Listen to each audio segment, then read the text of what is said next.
It's been quite staggering to see the number of articles that have appeared in the paper about the so-called property boom in Australia, and of course on websites. Now, as we know, it's one of Australians' favourite pastimes talking about property. But over the last few weeks we've seen comments come from ASIC, the RBA and APRA, who of course regulate the banks.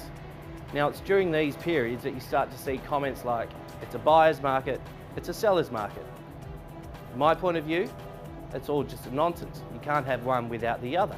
But let's have a look at these comments made by the RBA. One risk of the increase in property investment by self-managed super funds is that at least some of it is a new source of demand that could potentially exacerbate property price cycles. So, from my point of view, it's time for the regulators to put up or shut up. If there is a problem out there in the marketplace and they can see a bubble simmering, well then they should be doing something about it. If in fact there isn't an issue, well then they should let the markets do what they've always done.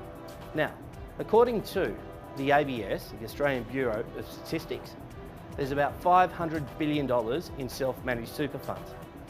From that, approximately 18 billion or 3.8% is directed towards property. The reality is that 2 of the last 3 years, the property market has been quite flat. Now, it doesn't make sense to have a blanket overview for the whole of the Australian property market. Sydney alone has more than 700 postcodes, and it's an absolute fact that not all postcodes are doing as well as their neighbour. Have a look at this chart. This is what I believe we should be looking at.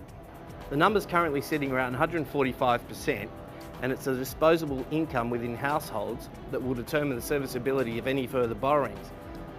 We can see that since October 09, figures actually came down, peaked, and then has flatlined. In my opinion, I don't believe we're currently going through a property bubble, but that's not to say we may not experience one if we don't keep an eye on certain data.